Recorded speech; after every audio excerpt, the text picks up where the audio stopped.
La Russie fait face à 20 000 sanctions. C'est une guerre contre nous.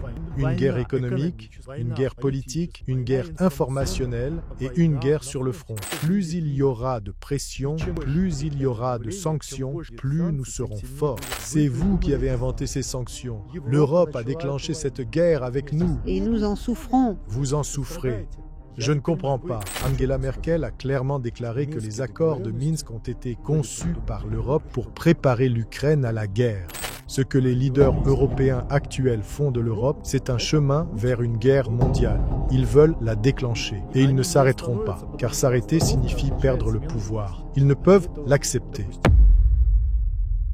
Bonsoir chers auditeurs, dans le cadre de nos rencontres à Moscou, j'ai le plaisir de recevoir aujourd'hui un député de la Douma que vous ne connaissez forcément pas, mais que moi j'ai l'honneur de recevoir. Donc je vais d'abord lui demander de se présenter. Добрый вечер. Bonjour. Pourriez-vous vous présenter à notre public français et nous dire qui vous êtes et ce que vous faites dans la vie? Je m'appelle Dmitri Goussev et je suis député à la Douma d'État. Je suis également premier vice-président de la fraction Russie Juste à la Douma d'État. C'est un parti de gauche, un parti socialiste. Auparavant, j'ai exercé comme consultant politique. J'ai également été vice-ministre du gouvernement de Moscou et député à la Douma municipale d'Ekaterinbourg. En somme, cela fait plus de 30 ans que je m'engage dans l'activité politique sous ses différents aspects. J'ai travaillé dans le pouvoir exécutif et législatif. Et aujourd'hui, je suis de nouveau dans le législatif. J'ai été politologue et je le reste encore, un politologue en activité et consultant politique. Que signifie pour vous faire de la politique? Autrement dit, quelle importance cela a-t-il pour un Russe de s'engager en politique, que ce soit dans les technologies politiques ou en tant que député actif? Vous savez, en Russie, toute personne qui s'engage en politique vous dira que c'est une vie. Ce n'est pas un métier, c'est une existence humaine. Il est impossible d'être député de 9h à 18h et ensuite de rentrer tranquillement se reposer. Cela n'existe pas en Russie. Le président actuel de la Douma d'État, Vyacheslav Volodine, dit même que les députés n'ont ni vacances ni jours fériés. Bien sûr, nous avons des congés. Mais ce que je veux dire, c'est qu'en Russie, l'approche de la politique est différente de celle de l'Occident. Un politicien ne peut pas être politicien, puis partir dans les affaires et ensuite revenir. Cette vision de la politique comme un simple travail, que j'ai souvent observé par exemple en Europe, n'est pas courante chez nous, ou très rarement. En général, ceux qui font de la politique en Russie le font sérieusement, pour longtemps et pour toute leur vie. Depuis qu'ils se lancent en politique, car chacun y entre à des moments différents. Moi, j'ai commencé tôt, à 23 ans. Certains arrivent plus tard. Actuellement, pour le public occidental, on a l'impression qu'il n'y a pas d'opposition en Russie. Vous parlez pourtant de Parti socialiste, de Russie juste. Dites-nous, cette opposition existe-t-elle vraiment? Et si oui, en quoi se manifeste-t-elle? Car on a le sentiment qu'il y a tout de même un consensus entre vous tous. C'est vrai, ce que nous avons tous en commun, c'est le patriotisme. Plus la pression s'intensifie sur la Russie, et elle continuera de s'intensifier. Plus nous, en Russie, nous nous unissons, nous nous rallions autour de notre président. Ces 10 dernières années, environ 11 ans depuis le début des sanctions contre la Russie, on observe ce processus. Un rassemblement des gens autour du pouvoir fédéral, autour de la figure de notre président. Nous, par exemple, bien que parti d'opposition, lors des élections présidentielles de mars dernier, n'avons pas présenté de candidat. Au contraire, nous faisions partie du groupe d'initiative qui a soutenu la candidature du président Poutine. Nous avons pris cette décision car nous estimions et estimons encore que c'était la seule démarche honnête et juste. Dans un contexte où une guerre est menée contre la Russie, Nous aurions pu renoncer aux élections, mais cela aurait été perçu comme une faiblesse, un aveu que nous pourrions ne pas l'emporter. Il fallait donc organiser des élections. Mais nous avons jugé que la seule position correcte était de soutenir le président. Et nous n'avions aucun doute, comme tous les autres, absolument aucun doute sur sa victoire. Car dans la situation actuelle, comme il y a 1 an, 5 ans ou 10 ans, nous n'avons pas d'autre choix. Plus la pression sur la Russie augmente, plus nous serons unis. C'est pourquoi vous avez l'impression que ce n'est pas une démocratie, qu'il n'y a pas d'opposition, que tout cela forme un parti unique. Extérieurement, cela peut en effet donner cette impression. Pourtant, nous, socialistes, nous défendons fermement l'idée que les intérêts des plus démunis priment sur tout le reste. C'est sous cet angle que nous abordons tous les projets de loi, toutes les lois votées à la Douma d'État. Je vais vous donner un exemple de la manière dont une position d'opposition peut devenir prédominante et triompher. En Russie, il existait une injustice. Les pensions des retraités qui travaillent ne sont pas indexées. Autrement dit, si vous êtes retraité et que vous ne travaillez pas, votre pension est indexée chaque année en fonction de l'inflation, avec un supplément. Mais chez nous, si vous êtes retraité et que vous travaillez, cette indexation ne s'applique pas. Et pourquoi? C'était la loi. Nous avons proposé une loi pour indexer les pensions des retraités travailleurs à 8 reprises, 8 fois, jusqu'à ce que notre leader, Sergueï Mikhailovitch Mironov, porte cette idée au président. Et après cela, le président a dit, en effet, c'est juste. Et la Douma d'État a voté à l'unanimité pour cette mesure. Voilà les positions que nous défendons. Je peux vous donner un autre exemple.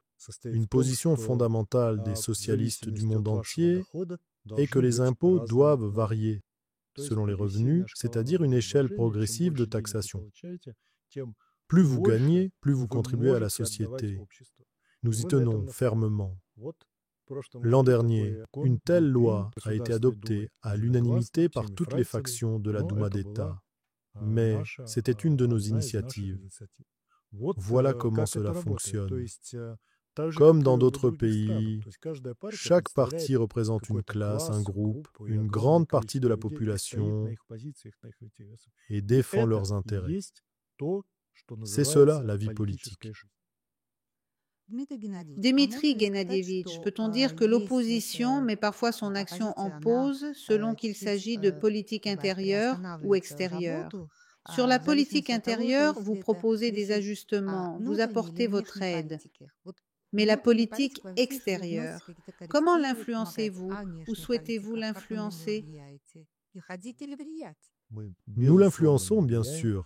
Ce que vous mentionnez, les observateurs étrangers, en France par exemple, remarquent d'abord notre politique extérieure. Et sur ce plan, nous avons tous la même position. Comprenez-vous? Car nous sommes tous du même côté. Prenez un exemple. J'ai participé à de nombreux événements internationaux ou des forums. Quand des députés de différents partis, de différentes factions d'un même pays étaient présents, ils adoptaient toujours une seule position sur la politique extérieure. Je n'ai jamais vu autre chose. Et je trouve cela tout à fait normal. Je le répète, nous subissons plus de 20 000 sanctions. La Russie fait face à 20 000 sanctions. C'est une guerre contre nous. Une guerre économique, une guerre politique, une guerre informationnelle et une guerre sur le front. Comprenez-vous? Comment pourrions-nous, dans cette situation, avoir des points de vue divergents? Ce que vous mentionnez, écoutez, nous, députés de différentes factions, nous nous engageons tous dans l'aide à nos soldats sur le front de l'opération militaire spéciale. Chacun de nous, sans exagération, a participé à une mission humanitaire là-bas. Certains de mes collègues y ont même combattu armes à la main. Mais chaque député s'implique dans les questions humanitaires. Moi, par exemple, je collabore avec 2 fondations et notre parti envoie chaque mois des convois de cargaisons humanitaires vers les nouvelles régions et à ceux qui combattent sur le front. Comment pourrions-nous, avec des collègues d'autres partis, transporter ensemble des cargaisons humanitaires, puis adopter des positions divergentes sur ce sujet? C'est impossible de dire une chose et d'en faire une autre.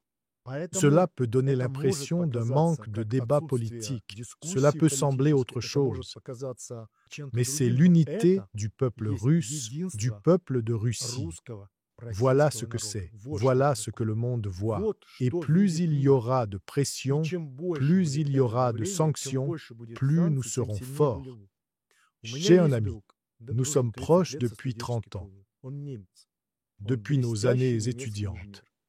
Il est allemand, un brillant ingénieur allemand, marié à une Russe. Il y a 5 ans, ils sont venus en Russie rendre visite aux parents de sa femme. Cela faisait environ 5 ans que les sanctions contre la Russie étaient en place. Après ce voyage, il m'a dit « Les sanctions que nous, l'Europe, avons imposées à la Russie, elles ne font que renforcer la Russie. Elles la rendent plus forte. » C'est vraiment le cas. Si vous venez souvent en Russie, vous pouvez entrer dans nos magasins et voir que la plupart des produits vendus sont russes. Vous pouvez observer la croissance de nos villes, les routes que nous construisons, et vous pouvez constater le développement du pays, la croissance de l'économie. Oui, Dimitri Gennadievitch, je venais souvent avant. Mais ma dernière visite remonte à avant le Covid. Puis il y a eu le Covid et ensuite l'opération militaire spéciale. Je reviens donc 6 ans plus tard. Et une question se pose. Peut-on penser pour nos auditeurs occidentaux que les sanctions empêchent peut-être l'émergence d'une politique extérieure différente, variée? Si cette tension extérieure n'existait pas, la Russie pourrait-elle envisager différents scénarios de développement? Tout est possible. Tout dépend de vous. C'est vous qui avez inventé ces sanctions. L'Europe a déclenché cette guerre avec nous. Et nous en souffrons. Vous en souffrez. Je ne comprends pas. Vous, l'Europe, avez imposé des sanctions. Résultat, vous payez les ressources énergétiques plus chères qu'à l'époque où vous collaboriez avec la Russie. Vous assistez à la fuite des entreprises européennes vers d'autres continents, comme l'Amérique. Cela semble paradoxal. C'est presque risible quand les leaders européens, les politiciens européens prennent des décisions contre leur propre pays. Pour nous, c'est surprenant. Dimitri Gennadievitch, comment pensez-vous que la Russie pourrait regagner la confiance des partis avec lesquels vous échangez autrefois? Je suppose que vous aviez des contacts avec des partis socialistes stratégiques en France. Ces contacts existent-ils encore? Eh bien, il existe depuis de nombreuses années une organisation appelée l'Internationale socialiste. En tant que représentants de la Fédération de Russie, nous, Russie juste, étions membres de l'Internationale socialiste et des membres actifs. Bien sûr, nous entretenons des relations, directes ou indirectes, avec tous les partis socialistes membres de l'Internationale, ainsi qu'avec d'autres partis socialistes qui n'en font pas partie. Par exemple, l'actuel président du Brésil, un socialiste, et nous avons des contacts directs avec son parti. Mais en 2022, l'Internationale socialiste, en violation de ses propres statuts, a décidé de nous exclure. Ils ont adopté une position étrange, presque comique. Cela n'a pas affecté nos relations avec d'autres partis socialistes. Elles sont simplement devenues moins visibles, non pas parce que nous les cachons, mais parce que les dissimulent. Et cela concerne surtout l'Europe. En ce qui concerne l'Afrique, l'Amérique, je veux dire l'Amérique du Sud et l'Asie, nous entretenons d'excellentes relations directes. Prenez le forum Russie-Afrique qui se tiendra pour la 2e fois cette année. Nous échangeons avec des députés et leaders de partis socialistes de toute l'Afrique. Peut-on aussi dire que l'idéologie socialiste en Europe occidentale, a changé? Car, d'après ce que je sais, on se préoccupe davantage des droits des LGBT, des droits des migrants, que des droits des travailleurs. L'idéologie socialiste contemporaine a effectivement subi d'énormes transformations, surtout en Europe. Il y a 150 ans, quand Karl Marx écrivait son manifeste, il était inconcevable que les socialistes deviennent étatistes. Dans le manifeste de Marx, il est écrit que le prolétariat n'a rien d'autre que ses chaînes à perdre. En ce sens, le bourgeois est national, il défend l'État, tandis que le prolétariat est international. C'était la base de l'idéologie socialiste. Mais aujourd'hui, nous voyons tout le contraire.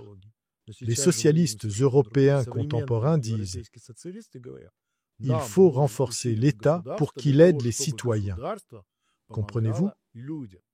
Alors que cela devrait être l'inverse. C'est un grand bouleversement dans l'idéologie générale. C'est une crise majeure dont le mouvement de gauche doit absolument sortir. Car si les socialistes deviennent étatistes, alors l'international n'a plus de sens. L'idée de justice qui devrait triompher comme idéal politique à travers le monde n'a plus de raison d'être. Comprenez-vous? C'est un paradoxe de l'idéologie de gauche contemporaine qu'il faudra surmonter pour les philosophes, les penseurs politiques, les publicistes. C'est un sujet digne de débat. D'ailleurs, j'invite les socialistes français à discuter de cette idée. Nous pouvons organiser cela via une vidéoconférence. Organisons un débat sur ce que doit être le mouvement socialiste contemporain en Europe et dans le monde. Sur quoi concentrer nos efforts?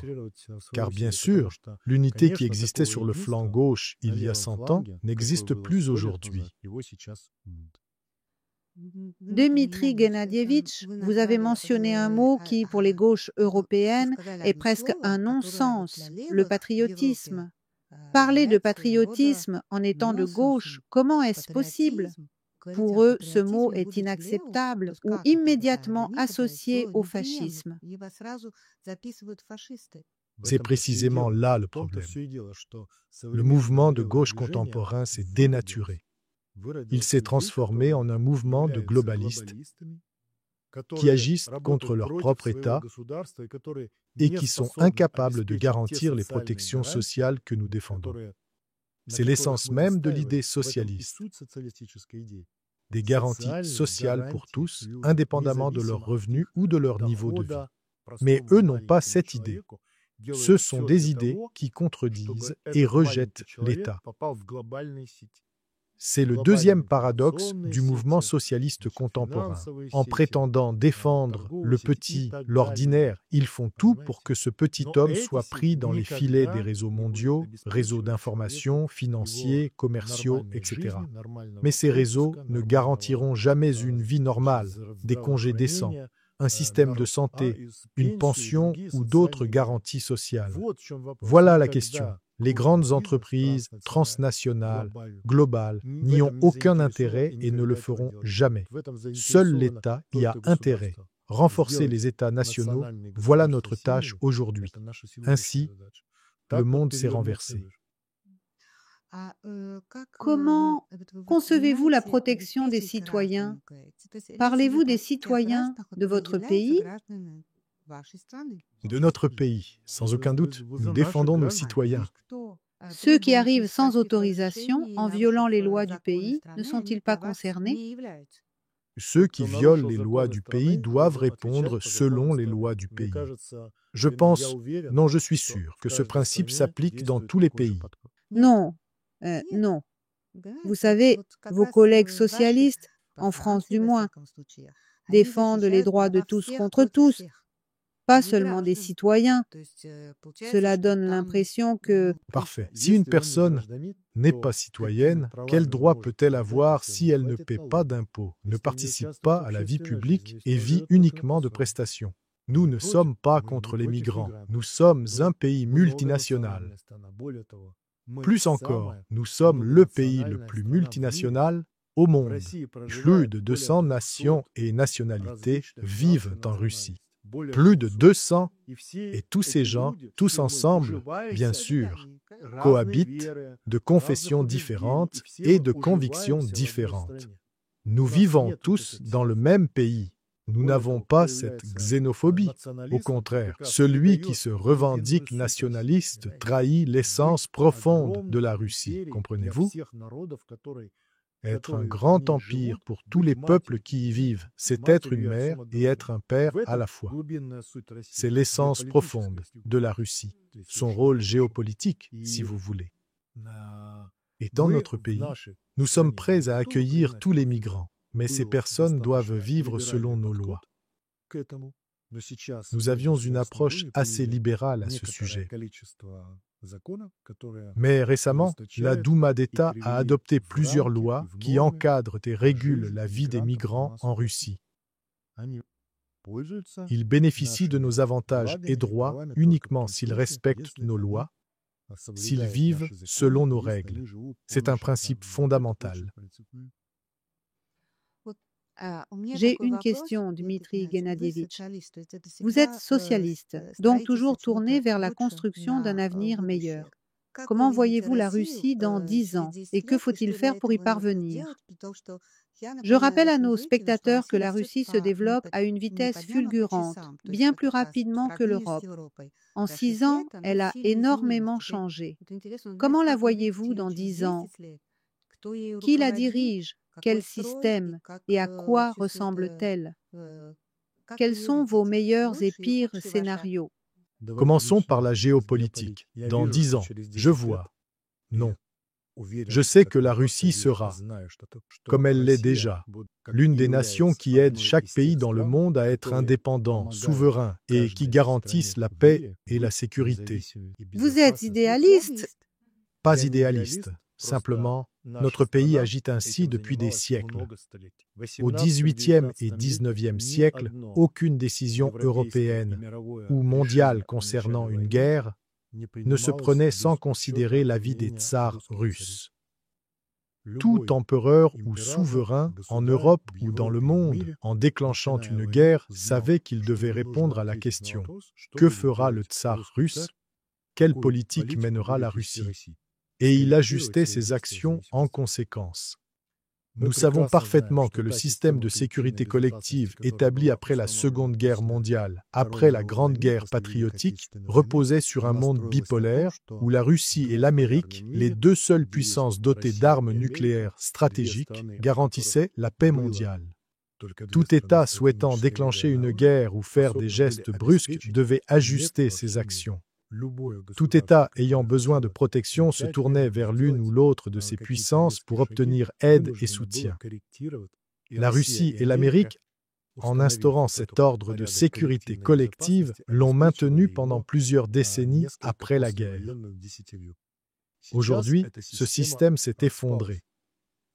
Et nous voyons ce qui se passe. Notre discussion porte sur la géopolitique. Un grand bouleversement de l'ordre mondial est en cours. L'ordre unipolaire instauré après l'effondrement de l'Union soviétique a montré son inefficacité. D'où l'émergence des BRICS ou d'autres institutions qui disent « Amis, prenons des décisions autrement en tenant compte de tous ». Pour cela, nous avons la Charte de l'ONU, le document le plus important du droit international, qui peut garantir cet ordre et sur lequel il reposait après la guerre. Car l'ONU a été créée précisément pour cela. Si toutes les nations respectent la charte de l'ONU, cela suffira amplement. Mais ce sera un monde multipolaire, où les décisions ne seront pas prises par une seule nation. Dans 10 ans, ce sera ainsi. Vous verrez. Dimitri Guennadievitch, comment peut-on encore faire confiance à la charte de l'ONU quand on sait que la France, membre du Conseil de sécurité, signataire des accords de Minsk, affirme aujourd'hui le contraire, que c'est la Russie qui les a violés, alors qu'il est évident, absolument clair, que c'est l'Ukraine qui ne les a pas respectés. La Russie avait le même rôle que la France, celui d'observateur extérieur, non? Non, je ne suis pas d'accord. Vous savez, Angela Merkel a clairement déclaré que les accords de Minsk ont été conçus par l'Europe pour préparer l'Ukraine à la guerre. C'était l'objectif, un plan. C'était un plan conçu en Europe, y compris par la France et l'Allemagne, les principaux pays de l'Union européenne, et ils l'ont mis en œuvre. La question est, que représentaient alors les accords de Minsk? Un simple document tactique pour l'Europe destiné à gagner du temps, non pas pour retarder, mais pour mieux préparer l'Ukraine à la guerre. Voilà leurs véritables intentions, alors que nous respections sincèrement et honnêtement ces accords. Comment leur faire encore confiance quand des membres du Conseil de sécurité, comme la France, pas l'Allemagne, mais la France, ne les respectent pas? Pensez-vous que l'ONU peut survivre dans ce nouveau contexte géopolitique? Le problème est que la France et l'Allemagne perdent leur souveraineté et leur indépendance, car elles sont les piliers principaux de l'Union européenne, de toute l'idéologie européenne. Plus elles soutiennent l'UE, moins elles conservent de volonté et de souveraineté. Mais l'Union européenne se fissure. Regardez les intérêts divergents des différents pays.